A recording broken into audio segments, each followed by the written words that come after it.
LMIA rejections surge as Canada tightens TFW rules. What employers and workers must know. Welcome back to Canada Chronicles. Today we're digging into one of the biggest labor market shocks happening in Canada right now. Labor market impact assessment rejections are rising fast, and both employers and foreign workers are feeling the pressure. If you rely on the temporary foreign worker program for your business or you're hoping to work in Canada, these changes matter more than ever. In this video, you'll learn why LMIA refusals are increasing, what's driving these tougher decisions, and how these developments are reshaping opportunities in communities across the country. And most importantly, we'll talk about how workers and employers can get ahead of LMIA restrictions. Now, a crucial set of strategies you need to hear about as Canada tightens rules across many sectors. Stay with us all the way through to the end so you don't miss the most valuable insights that could directly affect your job plans, your business, or your pathway in Canada. Before we continue, subscribe and turn on notifications so you never miss important updates. Let's get started. The rapid escalation of LMIA rejections across Canada. Canada is seeing a sharp rise in labor market impact assessment refusals, and the pace of change has surprised thousands of employers and foreign workers. The trend reflects a coordinated tightening of the temporary foreign worker program that began gradually in late 2024 and became much more visible through 2025. Companies that used to receive approvals with little difficulty now face refusals based on stricter interpretations of labor market needs. The federal government signaled its intent to tighten the system, but the real-world impact has been faster and more disruptive than expected.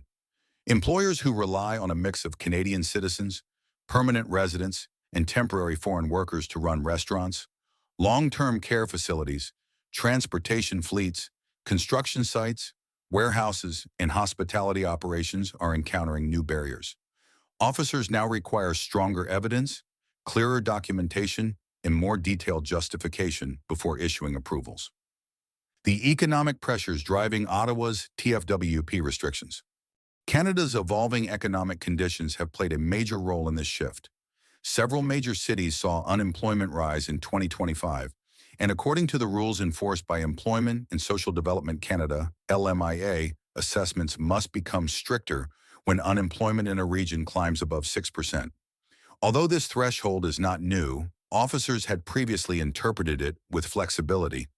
In 2025, enforcement became far more rigid. These changes also align with Canada's 2026 to 2028 immigration plan, which outlines a national commitment to reducing the number of temporary residents to below 5% of Canada's total population by 2027. To reach that target, federal departments intensified efforts to control study permit admissions and limit the entry of temporary foreign workers. By tightening labor market tests, the government aims to direct more opportunities toward permanent residents and Canadian citizens. Another factor adding pressure is the rapid rise in prevailing wage rates across many provinces. Employment and Social Development Canada requires employers to match or exceed the prevailing wage for each occupation and region. Many small and medium-sized businesses, already challenged by higher operational costs, struggle to raise wages quickly enough to meet the changing benchmarks. When the offered pay does not meet the required level, LMIA refusals often follow. Wage protections are essential for Canadian workers, but the speed of increases has created compliance challenges for employers in multiple sectors. The national crackdown on fraud and misuse within the LMIA system. A major influence behind the rising rejection rate is Canada's intensified focus on addressing fraud and misuse within the temporary foreign worker program. Investigations in recent years uncovered serious abuses where some employers charged illegal recruitment fees, issued misleading payroll records, or misrepresented job duties to obtain LMIA approvals. There were also cases where workers abroad paid large sums of money for job offers that did not exist. These discoveries led to stronger enforcement, tougher penalties, and more frequent inspections. As a result, LMIA officers have adopted a more cautious approach. Even employers with good compliance histories must now substantiate every claim in their application.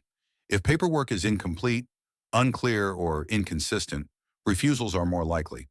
The government has placed program integrity at the center of its approach, which means accuracy and transparency are non-negotiable. Enhanced oversight became even more significant after Immigration, Refugees and Citizenship Canada expanded the authority of officers in late 2025. Officers gained greater discretion to cancel certain temporary resident documents if the purpose of entry no longer aligned with current labor market needs. While this policy is broader than the LMIA system alone, it signals a national shift toward more coordinated control over temporary labor pathways.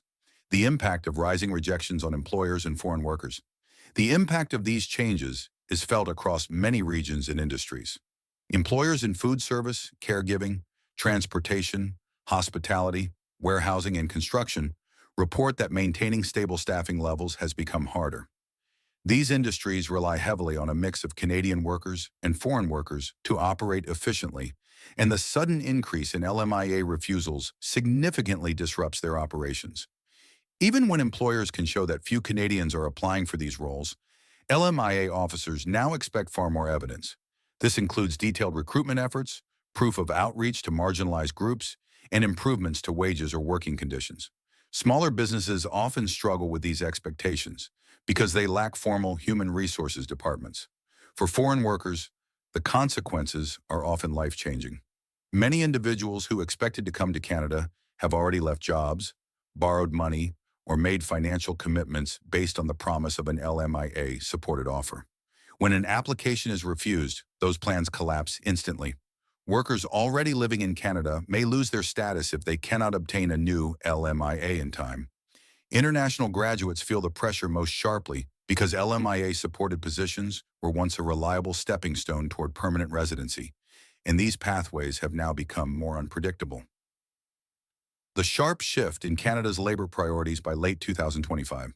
Canada's labor priorities have shifted significantly, and this shift is reshaping LMIA outcomes.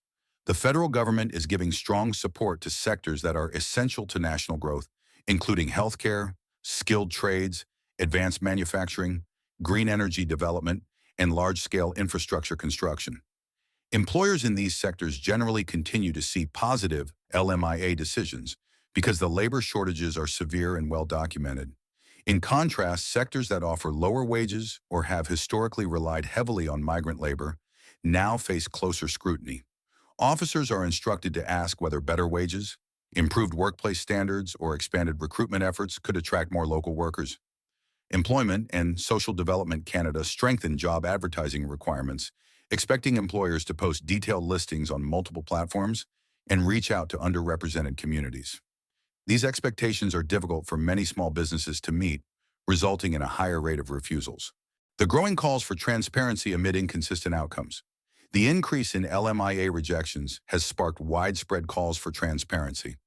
Employers, immigration professionals, and advocacy groups argue that the system has become unpredictable because decisions vary significantly between applicants with nearly identical profiles. Although the federal government has acknowledged the need for stronger oversight, it has not released detailed information about rejection rates or sector-specific trends. This lack of clarity has created uncertainty for businesses that depend on predictable hiring pathways. Some employers feel that the process no longer reflects a balanced assessment of the labor market. Instead, they believe it has become an administrative obstacle that is difficult to navigate, especially for small businesses.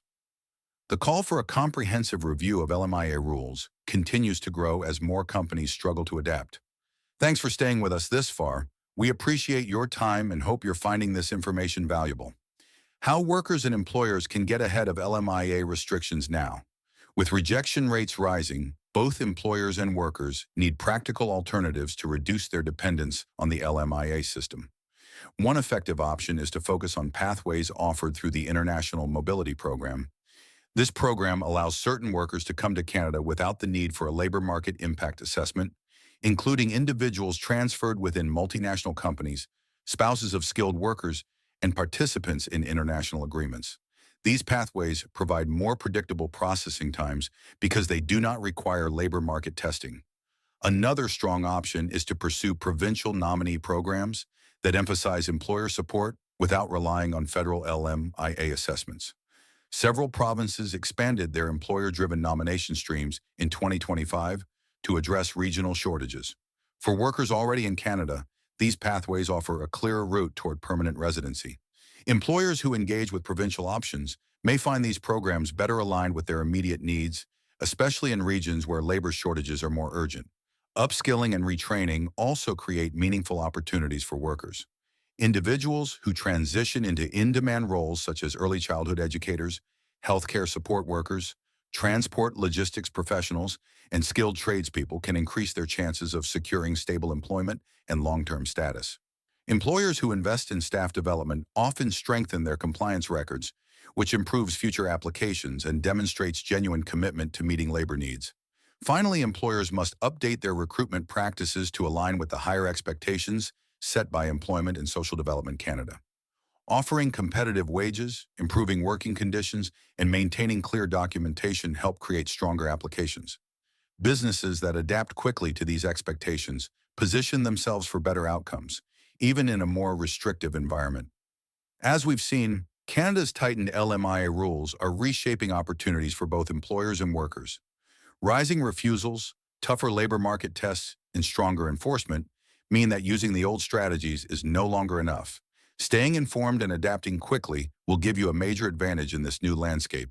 If you found this video helpful, subscribe and turn on notifications so you never miss another update. Thank you for watching and see you in the next video.